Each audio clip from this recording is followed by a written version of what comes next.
India यानी भारत एक बहुत ही खूबसूरत देश जो अपनी संस्कृति और परंपरा के लिए जाना जाता है। शानदार, जबरदस्त, अतुल्य, ये सारे शब्द भी कम पड़ जाते हैं जब हम भारत जैसे महान देश की उन छोटी छोटी गलियों की ओर निकल पड़ते हैं। वो गलियां जो सिर्फ एक नुक्कड़ से दूसरे नुक्कड़ को नहीं बल्कि भारत में रहने वाले हर भारतवासी के दिलों को जोड़ती हैं। यहाँ हर मोड़ पर भाषा बदलती है, वेशभूषा बदलती है, लेकिन जो नहीं बदलती वो है यहाँ के लोगों की हैप्पीनेस और उस हैप्पीनेस के पीछे जुड़ी एक दिलचस्प कहानी।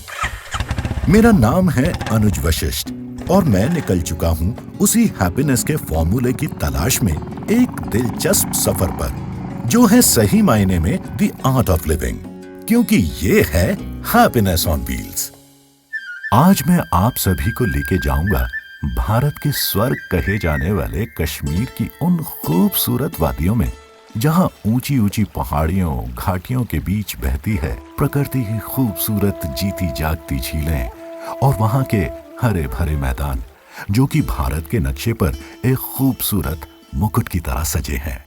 इतना ही नहीं, कश्मीर की वादियों के साथ साथ ही आपको लेकर चलूंगा भारत के दूसरे सबसे बड़े राज्य बिहार में, जो जैन धर्म के संस्थापक महावीर स्वामी जी की जन्मभूमि के रूप में भी जाना जाता है। प्राचीन काल में मगध के नाम से पहचाने जाने वाले बिहार में मौर्य गुप्त जैसे शूरवीरों से लेकर मुगल शासकों ने राज किया है। ये कहानी है बिहार के चंपारण में एक मध्यम वर्गीय परिवार में जन्मे संजय कुमार सिंह की, जो संजय बिहारी जी के नाम से भी जाने जाते हैं। संजय, जिन्होंने कश्मीर, झारखंड, बिहार, छत्तीसगढ़, असम और पूरे उत्तर पूर्व में शांति और सद्भावना का संदेश फैलाने का कार्य किया। संजय का जन्म बिहार के चंपारण में हुआ था। चंपारण वो जगह जहां 1917 में हुए गांधी जी के सत्याग्रह आंदोलन ने विश्व भर में अपनी छाप छोड़ दी थी।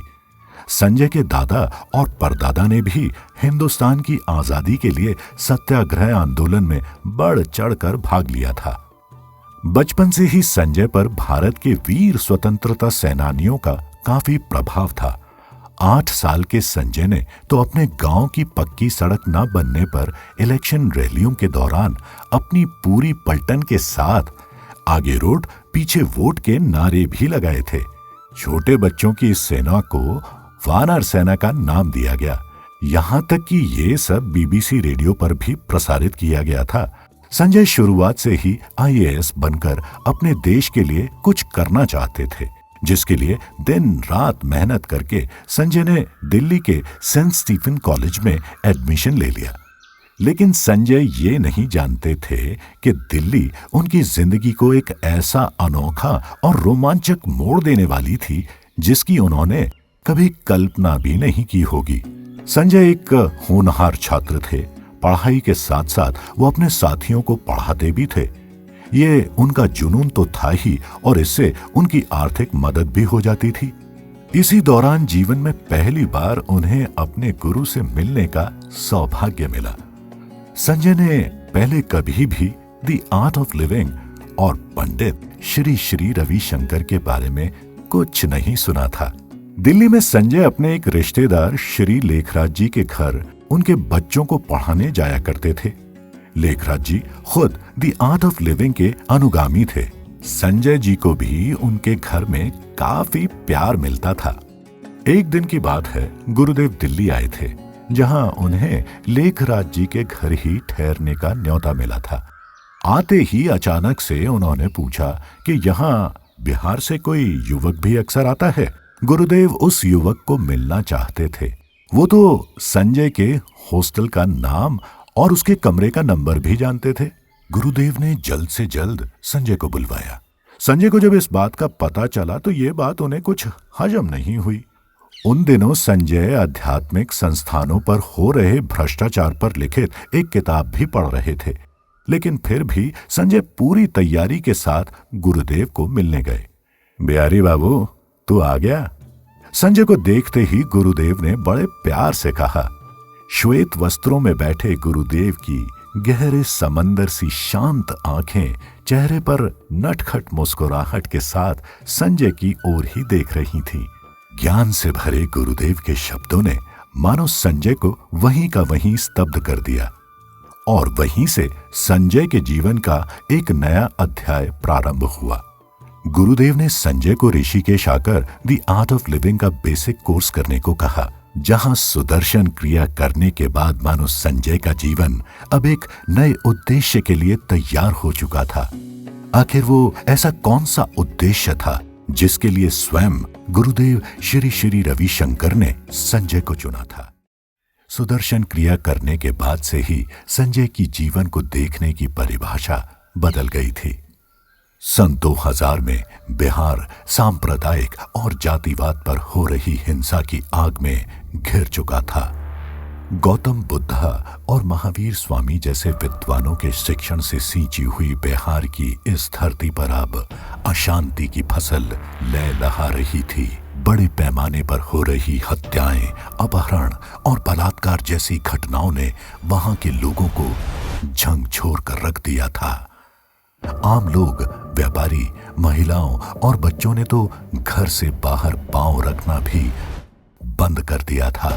बिहार में उस समय उच्च जाति की तरफ से रणवीर सेना और निचली जाति की भारतीय कम्युनिस्ट पार्टी के बीच चल रहे विवाद हिंसा का मुख्य कारण थे।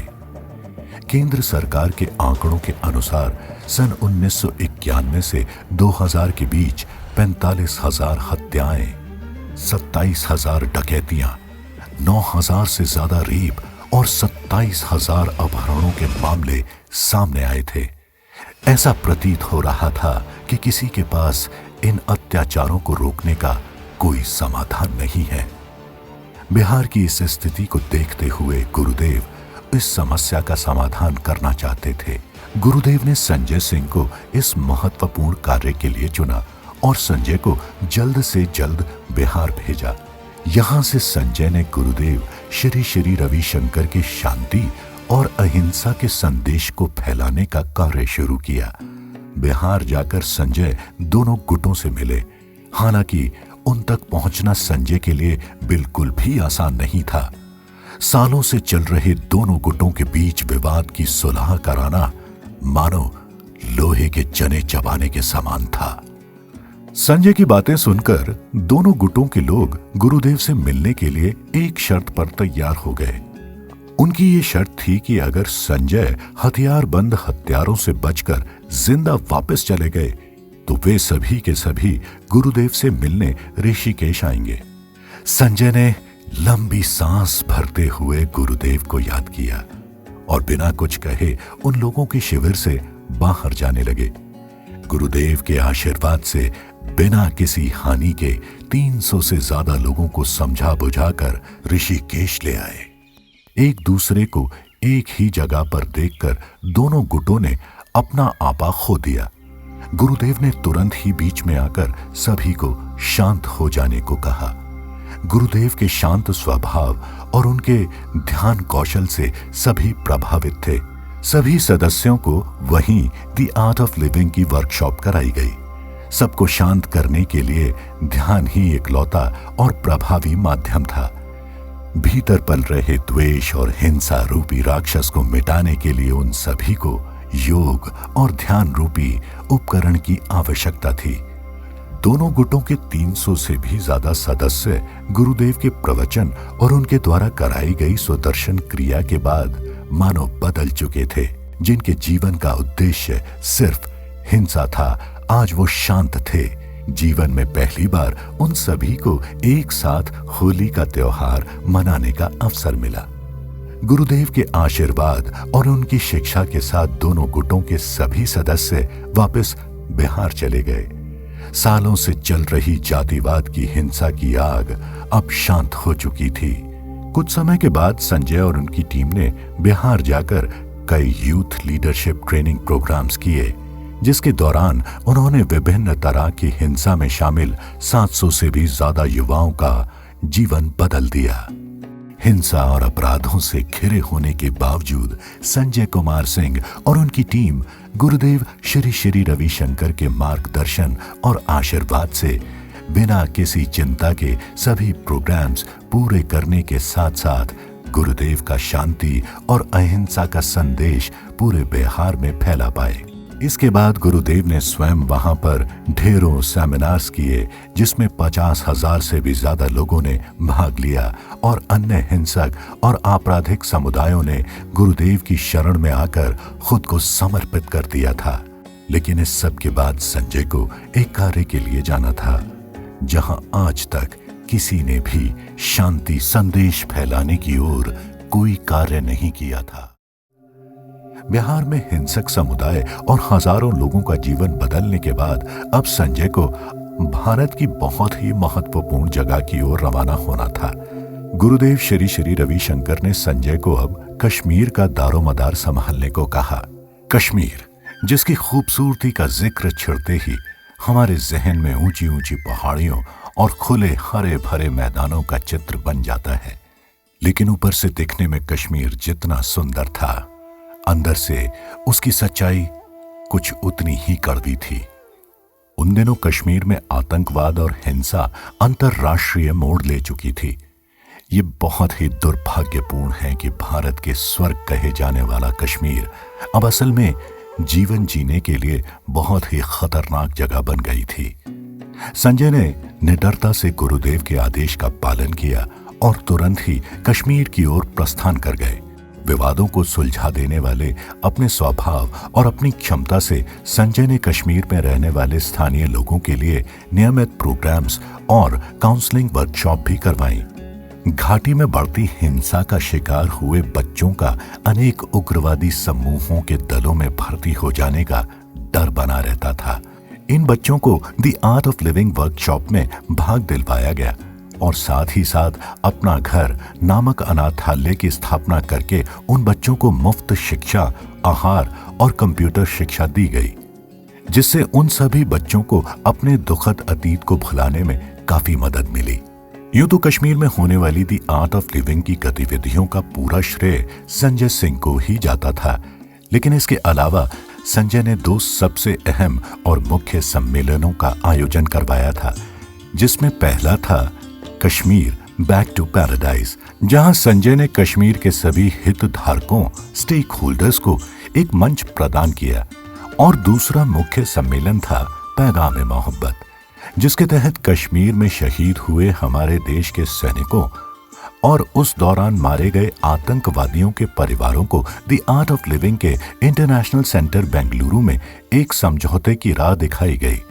लगभग 200 से ज्यादा परिवारों ने घाटी में हुई हिंसा का शिकार अपने परिजनों को शांति और अहिंसा के मार्ग की ओर ले जाने का संकल्प किया। भाई, मैं तो संजय कुमार सिंह की इस निष्ठा और जज्बे को सलाम करता हूँ। कैसे उन्होंने आईएएस बनने के सपने के साथ साथ अपने जीवन में एक नई दिशा खोजी। किसी ने सही कहा है, जो लोग दूसरों की शांति की कामना और रक्षा करते हैं, उनकी शांति की रक्षा तो खुद ऊपर वाला करता है। संजय सिंह के स्वार्थ रहित जीवन को मैं करता हूं सलाम, और अब आपसे मैं विदा लेता हूं। मैं और मेरी डुगडुगी आपको मिलेंगे अगले हफ्ते फिर से एक नए शहर के नए कस्बे की एक नई कहानी लेकर। मैं हूं अनुज वशिष्ठ और आप सुन रहे थे हैप्पीनेस ऑन व्हील्स, मेरे यानी अनुज वशिष्ठ के साथ only on the art of living radio. जरा मुस्कुराइए।